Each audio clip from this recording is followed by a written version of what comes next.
Vert. Vert. Marty, oh, il est fort, ça commence déjà à faire de la pub, il est trop fort.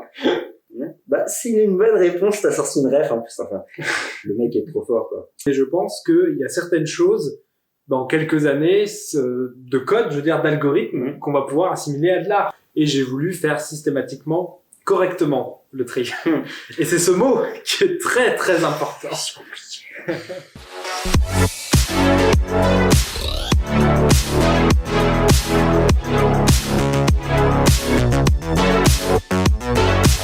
Yo les petits potes, j'espère que vous êtes en forme. On se retrouve pour la première interview de la cabane avec Paul. Salut. Comment tu vas?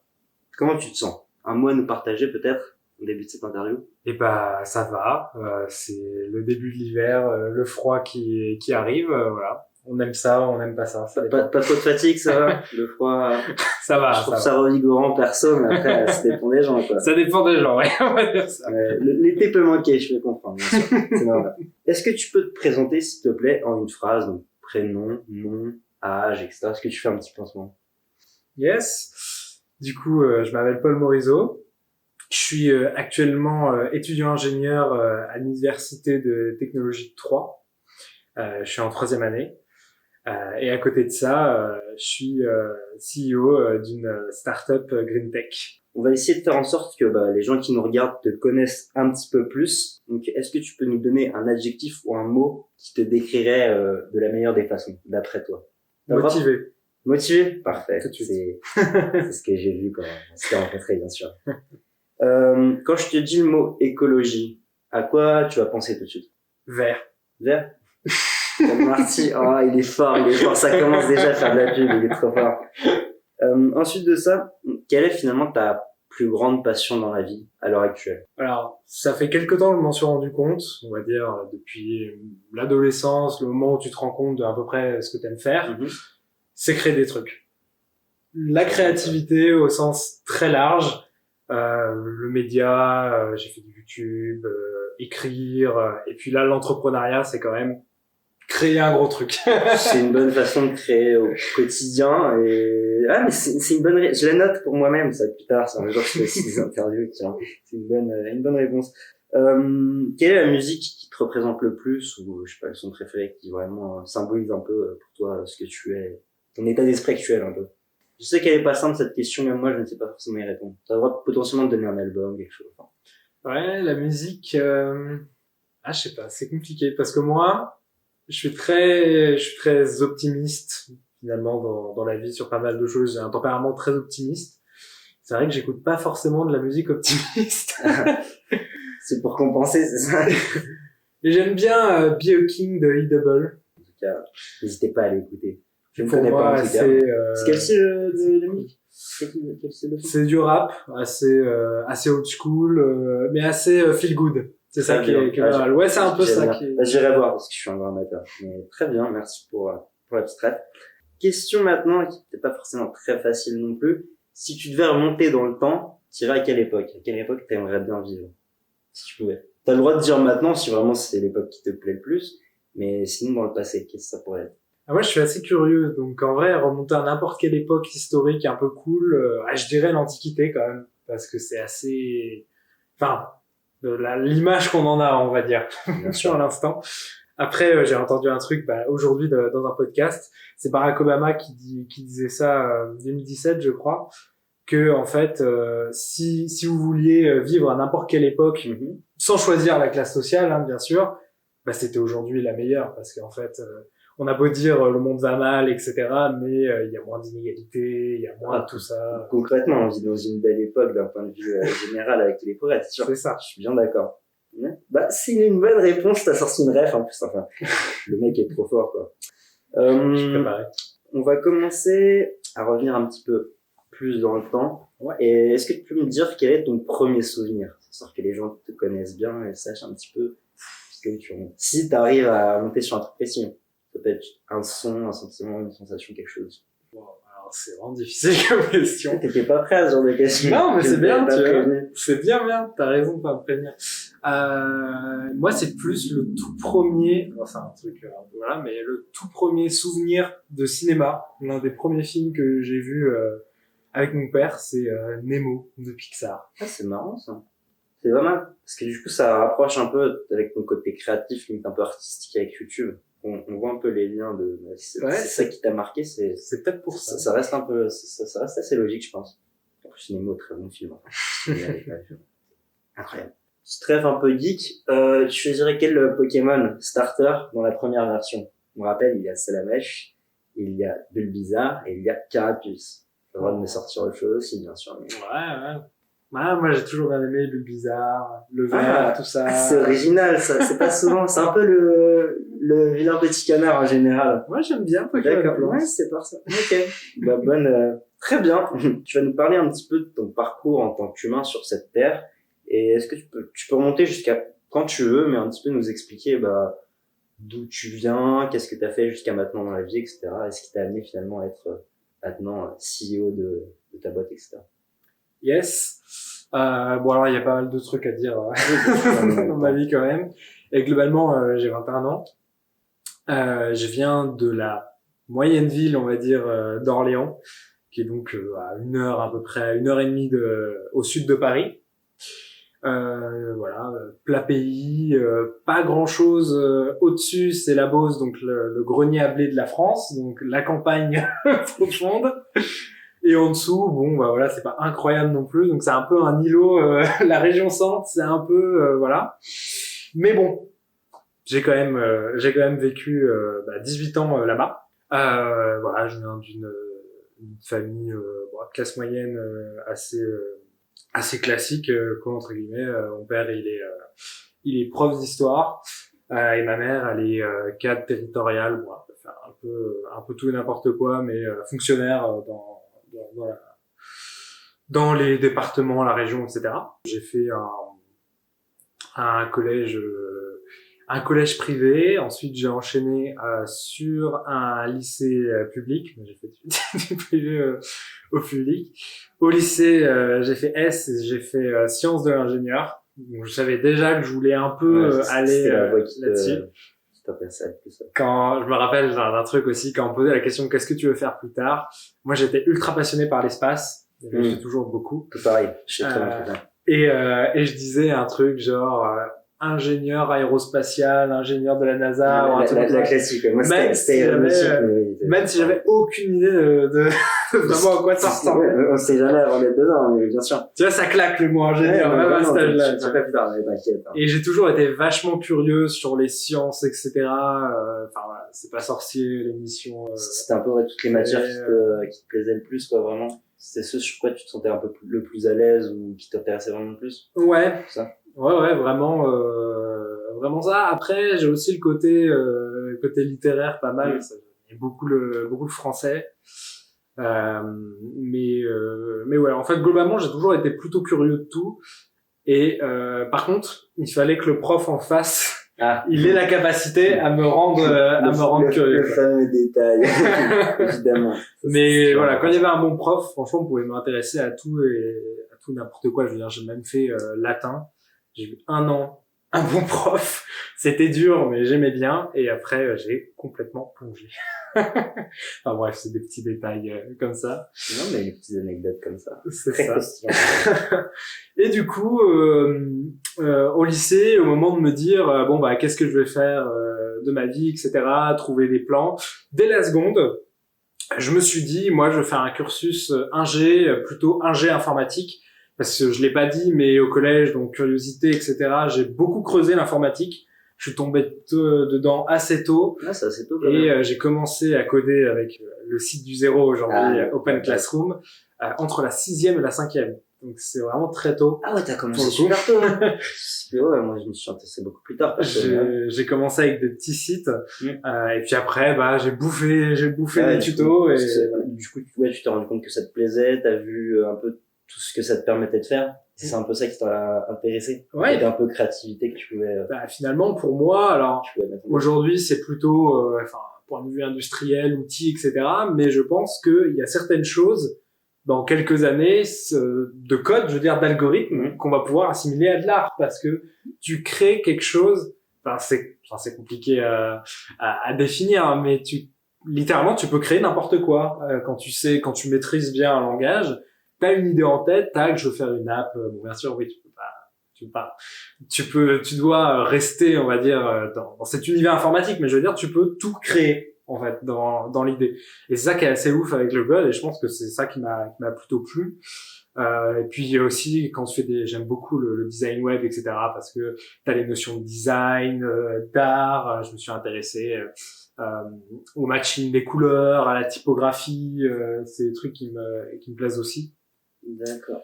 Et du coup, en commençant par le code, c'est tout ça qui t'a ensuite orienté, du coup, vers ce côté design, etc.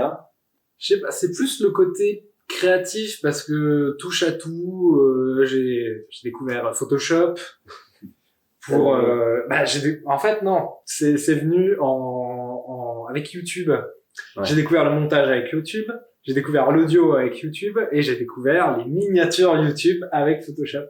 Bien sûr. Que à la base je sais plus, on a tous les youtubeurs tu sais, des logiciels débiles avec lesquels on fait les premiers montages, ça je me rappelle, mais avec lesquels tu fais tes premières miniatures. Je sais plus, je crois que je faisais des screens dégueulasses. Oui, il y a moyen potentiellement. Donc c'était pas sur Paint, ça va. Non, c'était pas sur Paint. C'était pas loin quand même. Respecte un petit peu, mais oui. C'était GIMP. Oui, GIMP, ouais, c'est libre de droit, c'est plus simple à utiliser. Mais bref, du coup, pour continuer, parce que je m'éparpille un peu, donc je me suis dit au lycée, ok, ingénieur informatique, et j'ai commencé à creuser, parce que informatique c'est extrêmement vaste, et j'ai commencé à creuser un truc qui me plaisait beaucoup, parce que c'est en constante évolution, ça va très très vite, ça correspond pas mal à mon tempérament, un poil hyperactif, et du coup il y a toujours plein de trucs à apprendre, etc. C'est la cybersécurité. C'est un domaine qui m'intéresse beaucoup, qui m'a beaucoup intéressé. Donc voilà, j'ai expérimenté, j'ai découvert des trucs techniques comme Linux. Enfin voilà, vraiment, tu mets les mains dans le cambouis à partir de ce moment-là, t'apprends ce que c'est l'informatique, vraiment. Et puis voilà, j'ai appris un peu de trucs là-dedans. Et dès la seconde, je me disais un peu, ok, je vais être ingénieur expert en cybersécurité. Donc voilà, pas du tout de problème d'emploi à ce niveau-là, non du tout. Et taf plutôt intéressant dans l'idée. Donc j'ai fait mon parcours comme ça, j'ai fait S sciences de l'ingénieur et après j'ai direct visé les écoles d'ingé en post-bac. Au début je visais le Graal, l'INSA Lyon, bien entendu. Ah, c'était vraiment ta target? Ouais, c'était ma target, l'INSA Lyon, en post-bac, en tout cas. Oui, bien sûr. Souvent, c'est ça. Et voilà, et je me suis vraiment buté pour l'avoir. Et au final, je l'ai pas eu suite à tout le Parcoursup. Mais j'ai eu cette autre école du groupe UT et au final, je suis bien content. Je suis bien content d'y être. Très, très bonne école. C'est ça. Et du coup, ouais, voilà. Donc tes collège, lycée, t'étais plutôt bon élève, j'imagine, dans l'idée. Ça va, ouais. Il y a eu des hauts et des bas, surtout en collège privé où c'était, c'était assez chaud, entre guillemets. Ouais, ça va. Très bien, d'accord. On se retrouve maintenant au moment où t'es encore en plein dans les études, là. Yes. Pendant un stage. Mais il n'y a pas que ça, justement. C'est ça. Donc maintenant, t'es CEO d'un projet, t'es en train de monter un projet, mais du coup, est-ce que tu peux nous en parler un petit peu plus, nous raconter un petit peu toute l'histoire derrière ce projet, d'où ça vient, etc. Ouais, du coup, on continue un peu sur 36-15 ma vie, quoi. Parce que ça va de pair avec tout ça. Donc, et puis c'est marrant, on reprend à peu près au même endroit. Donc, ça faisait 2019. J'étais dans ma deuxième, je venais de terminer ma première année d'ingénieur. De prépa intégrée d'école d'ingénieur. Et à ce moment-là, il y a une petite appli toute simple qui s'est mis à buzzer énormément, c'est Yuka. Donc vous connaissez sûrement. Et en même temps, j'ai commencé à vraiment m'intéresser à la question écologique. Je saurais pas dire exactement quel est l'élément déclencheur, mais on va dire que j'ai pas eu une éducation ultra écolo, quoi. Très poussé orienté là-dessus. C'était tu laisses pas les lumières allumées, mais plus pour le côté économique que écologique. Souvent, c'était ça. Tu laisses pas l'eau couler, etc. Mais voilà, on faisait quand même trier les déchets. Enfin bon, voilà, trucs assez classiques. T'avais un peu le truc de connaissance de base, comme moi, ce que j'avais. Ouais. Mais ça manquait d'un petit côté plus vraie action, quoi. Ouais, bah, c'est ça. Mais surtout que c'est quelque chose qui s'est développé, bah, c'est super récent, tout ce qui est zéro déchet, etc. En plus, ce que tu dis, ce qui est marrant, c'est que toi, ce moment, ça a un petit peu arrivé en fin de première année. Ouais. Parce que moi, du coup, c'était plus ou moins la même chose. J'ai eu ce côté point de bascule dont je parlais dans ma dernière vidéo, qui était exactement au même moment, tu vois. Et du coup, je trouve ça assez drôle que ce soit après cette première année à l'UTT, tu vois, qui fait que bah, il y a ce côté point de bascule. Il y a un pattern. Il y a quelque chose. Je vais voir si c'est un peu plus général, mais bref. Du coup, voilà, il y a ce truc-là, je m'intéressais aux enjeux écologiques, etc. Et j'ai eu une idée.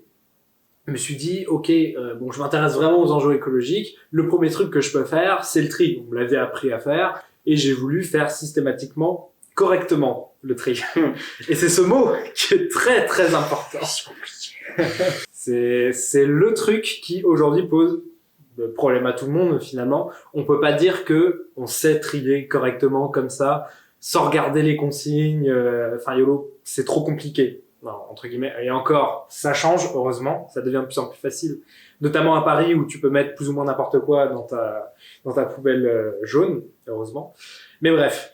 Du coup, je me suis rendu compte qu'il y avait un problème. Et j'ai donc eu cette idée. J'ai toujours eu pas mal d'idées. Je les note dans un petit fichier, etc. J'en ai plein. Et bah, j'ai noté cette idée. Et je me suis dit, ouais, c'est cool. C'est un petit projet. Hein, ça commence toujours comme ça.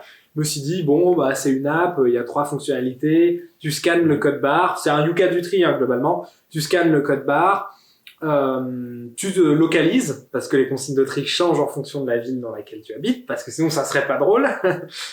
Et troisièmement, eh bien, t'obtiens les consignes de tri adaptées à ton produit. Donc direct, tu scannes, tac, t'as les consignes de tri. Donc ça, c'était le projet de base. Donc j'ai noté ça là-dedans, et en même temps, j'ai fait une matière avec un pote, donc qui est une matière un peu d'introduction à la création de sites web, langage HTML, CSS, et dans cette matière, j'étais avec un pote qui lui découvrait vraiment un peu ce milieu-là du code web, on va dire, de la programmation web, alors que moi, bah, comme je l'ai dit avant, j'en avais déjà fait avant. Et entre-temps, j'avais déjà commencé à faire des apps, etc. Donc je connaissais déjà la technique. Et avec mon pote, on s'était dit, eh bien, on veut faire un projet ensemble, etc. C'est trop cool, faisons des trucs, profitons-en d'être étudiants. C'est le moment, quoi. Voilà. D'ailleurs, big up à toi, Clément, si tu nous regardes. Du coup, on s'est dit, vas-y, on se lance, on veut faire un projet. Et un jour, je dis, bon, bah voilà, mec, dans ma liste d'idées, j'ai ça. C'est un petit projet, c'est simple à faire, et on voit ce qu'on fait. Et on l'a fait passer en tant que projet étudiant. Dans notre école, on peut remplacer une de nos matières par un projet perso. Donc ça, c'est assez cool parce que on gagne les crédits. Enfin, c'est valorisé comme une matière. Et bah voilà, en 6 mois, on a fait le proof of concept de cette appli du Yuka du tri, quoi, qui est devenu Marty, qui s'appelait d'ailleurs Flashtree. Le nom de code Flashtree. C'est le nom de code de projet, comme sur plein de projets qui ont des noms de code au début, et après ça passe sur un nom un peu plus vendeur quand même. Et du coup, en 6 mois, on a réussi à faire ça. On a eu une soutenance c'est quand même pas mal en 6 mois. En janvier. On a pas mal cravaché, mais c'était cool. En janvier, on a eu notre soutenance de fin de projet, etc. Où il y avait le directeur de la fondation UTT, où il y avait notre tuteur, enfin bref, où il y avait des gens externes, quoi. On leur montrait ce qu'on a fait. Et en gros, on a eu une grande appréciation de notre travail. Et on a eu un peu une réalisation. Je me rappelle, Clément avait même... je suis désolé de t'afficher comme ça, mais il avait même les larmes aux yeux. C'était vraiment très fort. Et on s'est rendu compte, ouais, on peut en faire quelque chose de plus grand, en fait. Et vas-y, on se lance dans l'entrepreneuriat, quoi. On se lance dans la start-up. Alors, on s'est lancé très doucement. On s'est pas dit du jour au lendemain, ok, on quitte les études, on achète des bureaux, des t-shirts, on fait un PowerPoint, etc. C'est même plus nécessaire de le faire comme ça maintenant, de toute façon. On est allé très bootstrap, comme on dit, finalement.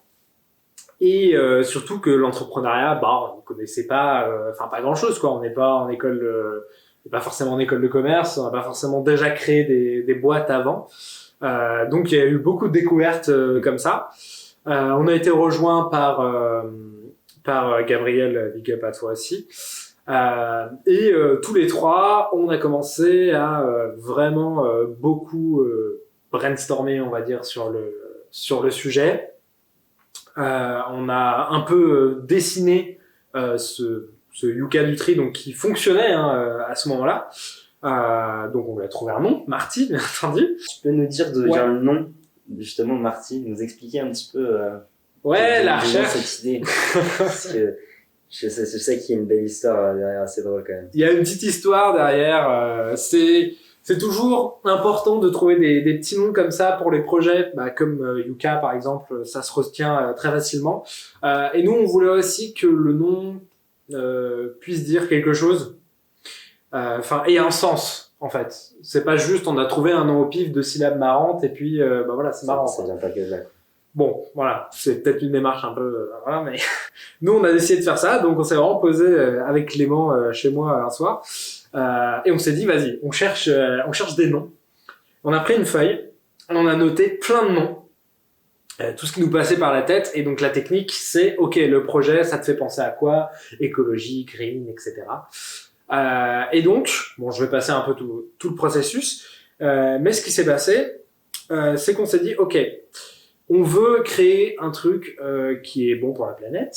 C'est ce qu'on crée, hein. On est une green tech. On veut simplifier l'écologie pour tous. Je l'ai pas dit. Et donc voilà, on veut combattre activement les graves conséquences du réchauffement climatique. On veut limiter les conséquences du réchauffement climatique. Parce qu'il y en a il y aura des conséquences. Hein. La machine elle est enclenchée, là ça va être dur de l'arrêter. On voit de plus en plus là. Mais c'est ça, on voit de plus en plus. Mais on pense vraiment qu'on peut limiter la casse, quoi, entre guillemets, et vraiment aller vers un mode de vie et plus tard un monde plus vert, quoi, plus sain, plus Marty. Bref, du coup c'était ça le sujet. On s'est dit bon ok, l'environnement, la terre, les animaux, voilà. On s'est dit tiens, on va trouver un animal qui correspond à notre projet. Alors, comme je vous l'ai dit, Flash Tree, etc., on avait cette idée de code barre. C'était un peu le truc qui était comment dire, omniprésent dans le projet, quoi. C'est l'image qui apparaissait le plus, c'était le code barre. Est-ce que tu rêvais code barre un peu de Je voyais la vie en code barre. J'imagine que t'étais un peu trauma au bout d'un moment, quoi. Non, ça va, je me butais pas non plus à ce moment-là. On n'est pas dans les histoires de start-upers. Plus tard, oui. Mais non, là, on était un peu en projet étudiant, ça allait encore. Bref. Et du coup, on s'est dit, ok, animal code barre. Tac, le zèbre. Logique. Voilà. On a trouvé cet animal-là, on trouvait voilà, c'était sympa d'avoir une petite mascotte, etc. Et ensuite, on est parti un peu loin. On a fait zèbre célèbre, tu vois. Et devinez quel zèbre on a trouvé. Ouais, je le sais, bien sûr. Et ouais, on a trouvé le zèbre de Madagascar. Voilà. Très belle rêve, ça. Film d'animation Madagascar. On a les refs qu'on mérite. Et du coup, voilà, qui s'appelle Marty avec un Y, évidemment. Et on a changé par un I pour, à la base, faire référence au tri. Du coup, voilà, d'où vient ce nom. Très bien. Faut savoir qu'à la base, j'étais pas pour. Ouais. Et puis au final, en faisant pour qu'on compte, etc. À force de le tourner dans la tête. Ouais, tu t'y habitues, quoi. Je t'y habitue. C'est vrai que moi, la première fois que je l'ai entendu, j'ai trouvé ça hyper cool comme nom. Mais je m'étais vraiment posé la question de d'où ça venait, pourquoi, etc. Et quand tu me l'as expliqué, j'ai fait, en fait, c'est très logique et ça colle super bien. Donc, ouais. Très bonne idée, en tout cas. Et voilà, du coup, on a trouvé un nom, le projet a augmenté, etc. Et on est sorti de ce fait juste Yucca Nutri. On a ajouté une fonctionnalité qui donne la note environnementale d'un produit. Comme ça, vous pouvez voir l'impact des produits lorsque vous faites vos courses. Vous pouvez faire de meilleurs choix, tout simplement. Rien qu'en course, tu peux scanner les produits et savoir que tu achètes quelque chose de plus responsable. Et là, on s'oriente vers des fonctionnalités de suivi de ton empreinte écologique. Ce qu'on appelle l'empreinte écologique, c'est une sorte de score, même si voilà, on sait que les scores, les notes, ça veut plus ou moins rien dire. Nous, c'est un score qui est partagé entre plusieurs piliers. Donc, il y a tes achats, bien entendu, avec le scan, il y a les transports, etc. Et on veut que tu aies ton empreinte écologique la plus précise possible. En sachant qu'on veut pas aller dans un truc Big Brother où tu relis ton compte bancaire, tu lances tes laps H24 comme ça, elle sait les transports que tu prends, etc. Nous, on pense que c'est des données que l'utilisateur doit donner volontairement. Donc c'est vraiment, tu fournis volontairement les données que tu veux, et en fonction de la qualité entre guillemets de la donnée que tu fournis, ton empreinte sera plus ou moins détaillée. Ça, c'est comme tu veux. C'est vraiment un outil qu'on te donne, et c'est toi qui vas te rendre compte, mon mode de vie, mes habitudes de consommation, ça me fait une telle empreinte, c'est bien, c'est pas bien, il va falloir réduire, etc. Et le but, c'est qu'on donne aussi par la suite les clés pour le réduire. Notamment, le premier pilier, c'est trier correctement, grâce à la fonctionnalité qu'on a depuis le début. Et puis après, on va t'orienter vers des alternatives plus responsables, tout ce qui va être gourde, tube, etc. On veut vraiment créer un écosystème qui permette d'accompagner et d'accélérer la transition écologique. Voilà, donc maintenant il y a une grande vision derrière le projet. Une vision, il y a une grosse ambition, mais ouais, c'est sympa. Du coup, petit exclu, il y aura un test de Marty prochainement dans une prochaine vidéo pour vous montrer un peu plus en détail à quoi ça ressemble et comment on peut l'utiliser au quotidien. J'ai déjà fait quelques tests dessus, mais on fera un truc bien poussé pour vous montrer à quel point ça peut être assez intéressant et ça peut aider. Et du coup, une question qui m'est venue comme ça, c'est j'imagine qu'il y a de la concurrence, tu dois la connaître. Et qu'est-ce qui vous différencie un petit peu, toi et tes cofondateurs, finalement, de cette concurrence, en fait? Sur quoi vous allez vraiment vous démarquer? Et les gens vont se dire, faut que j'utilise Marty, c'est vraiment le truc qui va m'aider à devenir vraiment beaucoup plus écologique, quoi. Ouais. Alors, ce qui est intéressant, c'est que la concurrence, elle est extrêmement jeune. Quand on a commencé Flashtree, elle n'existait pas. Donc, elle date vraiment de un an et demi. Oui, certaines applications qui étaient encore plus vieilles, on n'avait peut-être pas cherché assez.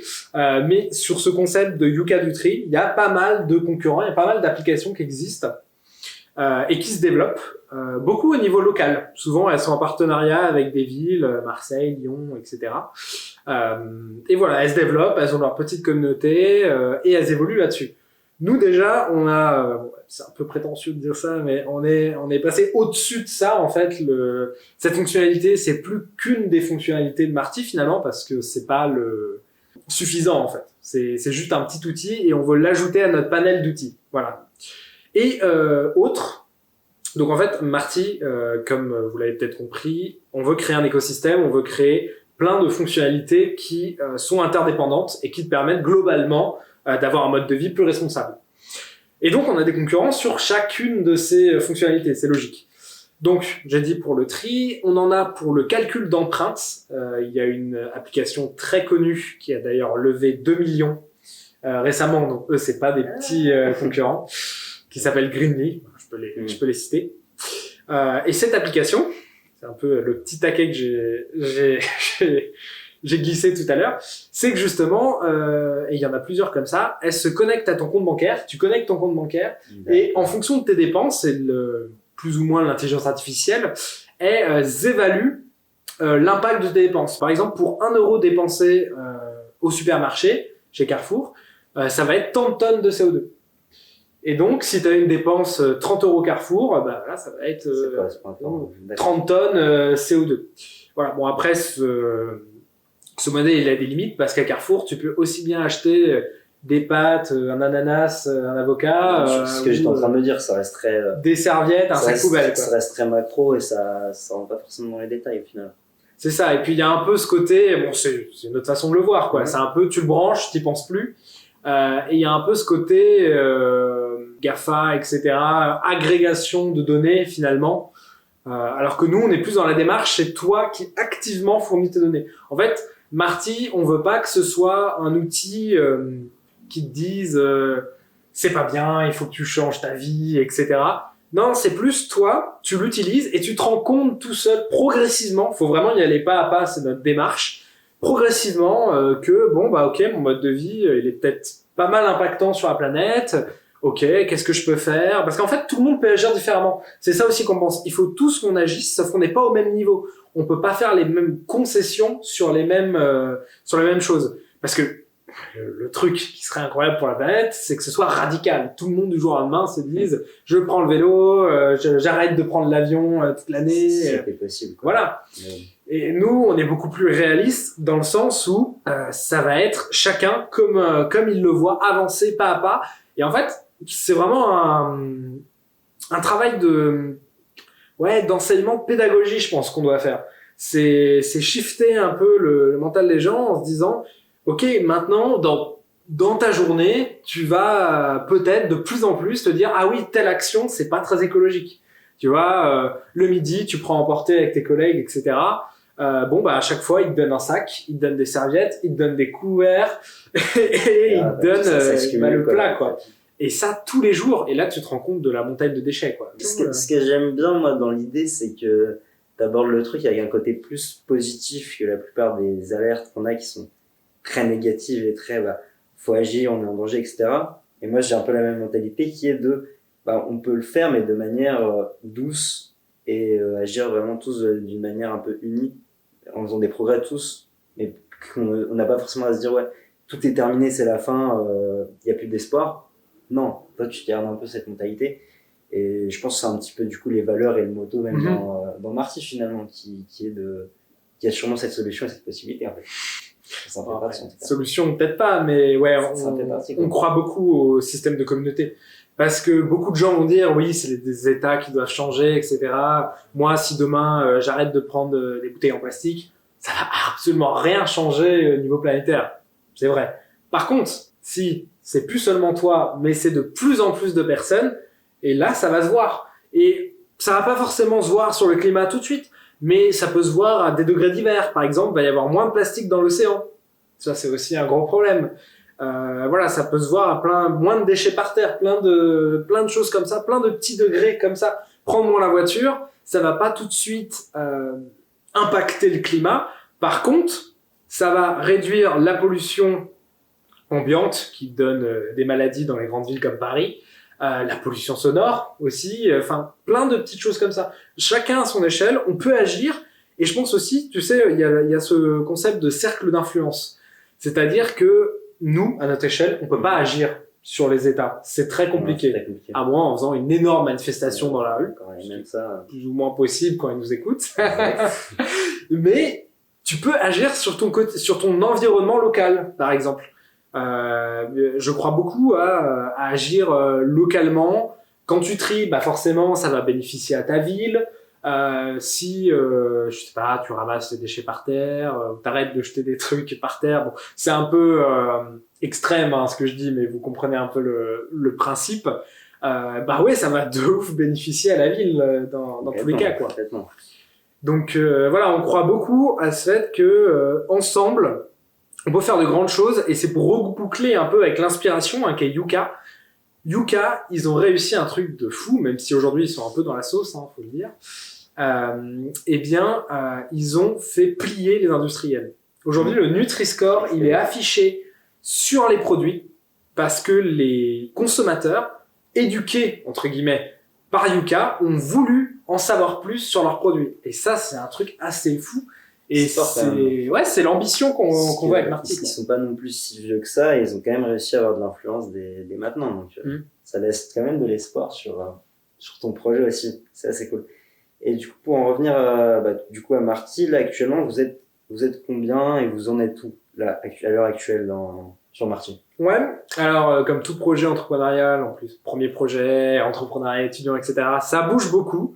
On a pivoté plein de fois, comme je vous ai dit, des fonctionnalités qui se sont ajoutées, des gens qui sont rentrés, des gens qui sont partis. Actuellement, on est 2. Donc, big up à ma cofondatrice Léonie, qui est aussi de l'école, du coup, qui est aussi de l'Université de Technologie de Troyes. On est 2 cofondateurs sur le projet. On a lancé notre MVP. Donc, pour l'instant, c'est moi qui code. C'est moi qui ai codé toute l'infrastructure serveur, l'app, etc. C'est moi qui ai codé du coup tout ce MVP que j'ai construit à partir de ce projet étudiant qu'on avait fait avec Clément. Et donc on a sorti ce MVP il y a un peu plus d'1 mois maintenant, le 20 octobre. Et le but c'est d'itérer comme ça avec le concept du Lean Startup. trop si vous connaissez, mais le but c'est d'itérer très rapidement l'évolution du produit pour voir tout de suite si ça convient aux utilisateurs ou pas. En fait, tous les mois, on fait un check-up et on se dit, ok, il y a ça, il faut récolter beaucoup de stats forcément, et on se dit, ok, il y a tel stat, par exemple, les gens n'utilisent pas du tout cette nouvelle fonctionnalité, bon bah peut-être que c'était pas utile quoi. Donc on arrête de la développer et on va sur autre chose. Et donc le projet actuellement, il est dans une phase, on a lancé le MVP, on a nos premiers utilisateurs, big up à vous d'ailleurs, merci d'utiliser l'application. Et c'est super important de nous mettre des reviews, suivez-nous aussi d'ailleurs j'en profite pour qu'elle ait ma petite pub, suivez-nous sur les réseaux puisque comme vous voyez, on veut construire une communauté. Et donc il y a tout à créer dans cette startup, on est 2 cofondateurs pour l'instant, on s'est fait financer un peu par l'école. On est en train de chercher aussi des financements extérieurs, des investisseurs, pour pouvoir aller plus loin, hein, tout simplement. Je pense que c'est nécessaire sur ton projet d'avoir de l'investissement, du coup. Ouais, parce que on est étudiant et donc on s'est lancé avec quand même peu de capital entre guillemets. Étant donné qu'on a beaucoup d'ambition, on pense que il faut être financé. Alors je parle pas non plus d'un énorme financement tout de suite, comme je disais, prendre des locaux, etc. Mais ça nous aiderait, ça nous aide pas mal. Déjà, on a gagné un concours aussi.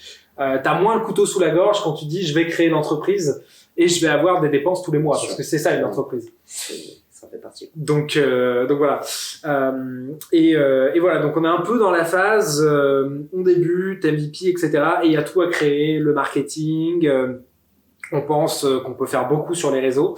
On est en train de finaliser un nouveau site vitrine. Vous pourrez aller le voir à l'adresse dans la description. Je mettrai tous les liens réseaux, sites externes en description. Voilà, pour beaucoup plus expliquer notre projet. Généralement, c'est peut-être un cliché, mais en école de commerce, puisque la plupart des fondateurs, ils ont quand même fait école de commerce, c'est le premier truc qu'ils font, le site vitrine, le pitch, le business plan, etc. Nous, vous voyez, on a été beaucoup plus bootstrap, entre guillemets. Peut-être on a créé l'app, la vision plus singée, mais c'est normal. Ouais, on a créé l'app petit à petit, et en même temps, on s'est formé à l'entrepreneuriat, etc. Et aujourd'hui, donc, je reviens un peu sur le deal financement. On veut, le concept de Marty, comme je l'ai dit, c'est de limiter, etc. Mais c'est surtout green tech. Donc, on utilise la technologie. Il y a un truc qui est un peu très tendance dans ce moment. Les technosolutionnistes, il me semble que c'est le nom qu'on donne. C'est le nom qu'on donne aux gens, un peu comme Bill Gates, entre guillemets, qui disent, OK, la technologie va nous sauver, en fait. On va trouver des technologies incroyables de capture carbone, la fusion nucléaire, etc. Et toutes ces technologies vont nous sauver. Alors, en étant optimiste, en étant curieux, scientifique, etc., très tech aussi, je pense que c'est des très bonnes technologies et globalement, la recherche donne des trucs assez fous. Mais ça va prendre un temps fou aussi. Monumental, bien sûr. Or, le chronomètre est lancé et de toute façon, le changement climatique, depuis la révolution industrielle, il est lancé en fait. C'est ça le problème.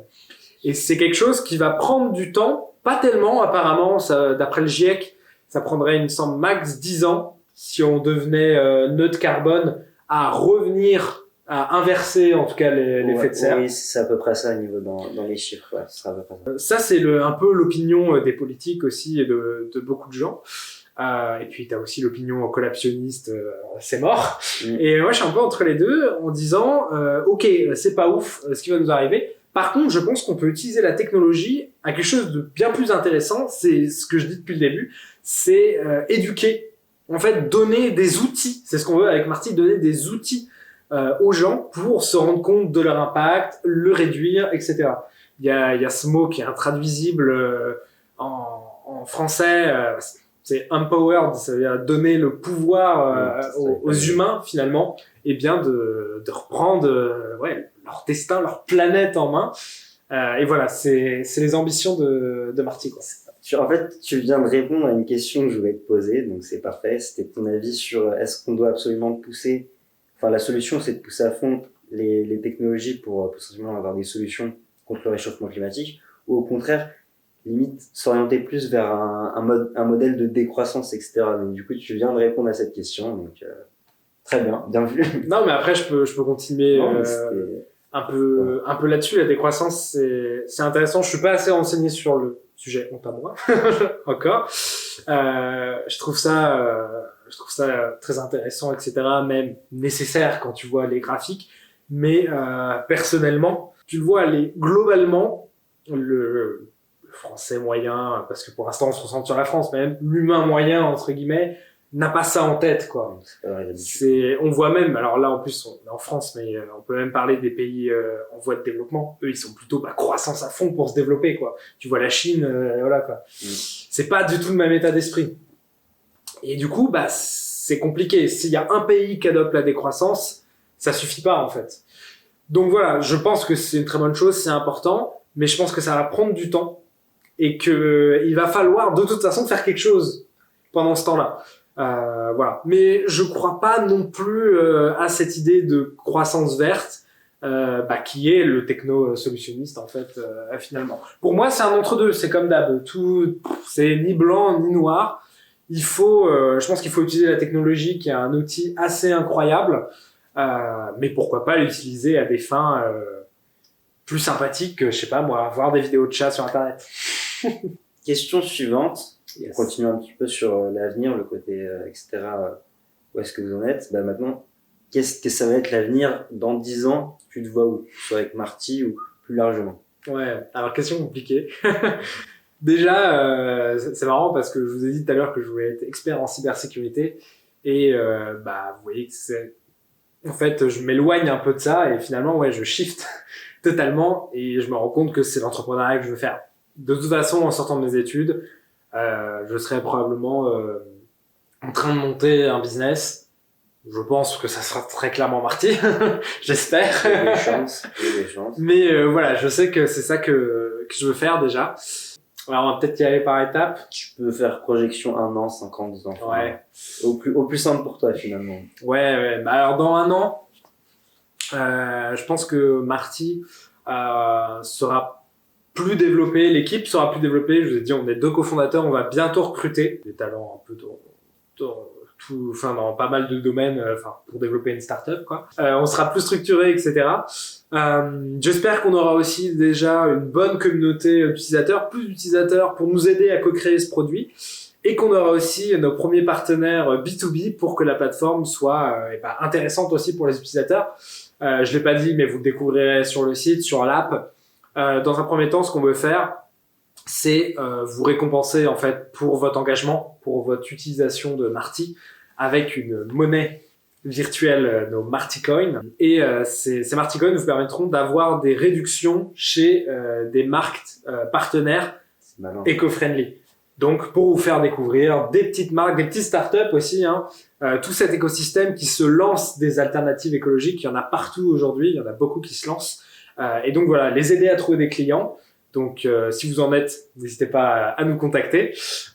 Et puis vous, pour les utilisateurs, trouvez des nouvelles marques qui correspondent plus à vos valeurs et ce que vous voulez voir. Ensuite, horizon 3 ans, je dirais que ça serait une société plus grosse encore, avec plus d'employés, peut-être des locaux ou pas, parce que c'est pareil, pas tellement écologique, ça dépend comment on envisagera c'est plus forcément nécessaire le truc, exactement.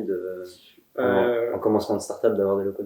C'est ça, et puis je cale un petit truc, mais je dis que j'étais très porté à innovation tech. Pourquoi pas, ça se trouve, nos bureaux, ça sera dans le métavers, tu vois. Tu pourras venir visiter. D'accord. Oh là là, ça part sur des actus en plus, non mais trop fort. Tu pourras venir visiter l'île Marty dans le métavers, tu vois. Et en fait, on bossera tous chez nous avec un casque, ou peut-être pas. Voilà. Ah, c'est une bonne idée ça. Faudra en parler, il faudra que j'en parle en vidéo un jour ça. On verra. Mais bref, voilà. Donc dans 3 ans, c'est un truc bien plus développé. Comment je pourrais dire? Un outil aussi arrivé beaucoup plus à maturité. On a beaucoup d'idées de fonctionnalités, mais ça prend du temps. Quelque chose de peut-être plus rigoureux aussi scientifiquement, parce qu'aujourd'hui on est ingénieur, c'est pas forcément nos domaines. Dans 3 ans, on aura peut-être clairement, sinon je fais pas de la bonne pub, du conseil scientifique, des données un peu plus précises. On espère aussi un peu plus de liens avec le gouvernement, une meilleure emprise au niveau national et un début d'expansion au niveau Europe. C'est un truc qu'on a comme idée, des ambitions. La roadmap, là-haut, hein. Toujours. Ambitieux. Et voilà, des petites, toujours en fait de l'innovation. Ce qu'on veut vraiment créer chez Marty, c'est un moteur technologique d'innovation, toujours pour aller vers la pédagogie et l'éco-friendly, quoi, entre guillemets. Je parlais du métavers. On fera peut-être des trucs dans le métavers. Je tease comme ça parce que c'est un peu le mot tendance, mais la blockchain, forcément, on y pense. On pourra faire une petite vidéo là-dessus d'ailleurs, oui, parce que c'est blockchain et écologie... C'est pareil, ça c'est dans les... C'est dans le pipe, on va dire, comme on dit en langage startup, et bon, on en parlera aussi. Parce que on pense que ces deux mots aujourd'hui, qui dans la plupart de la tête des gens, c'est une antithèse, quoi, et écologie et blockchain. Sauf que nous, on pense qu'il y a un vrai truc à faire avec cette technologie de traçabilité inédite dans l'histoire de l'humanité. Et la traçabilité, ça serait pas mal, par exemple, pour nos émissions carbone, quoi.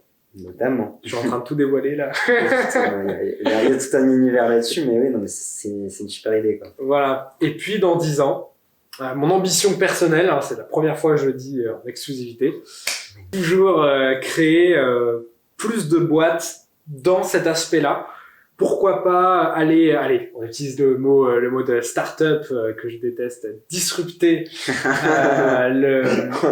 les filières du recyclage classique. Oui. Tiens, qu'est-ce que ça fait si Marty lance un centre de tri, tu vois?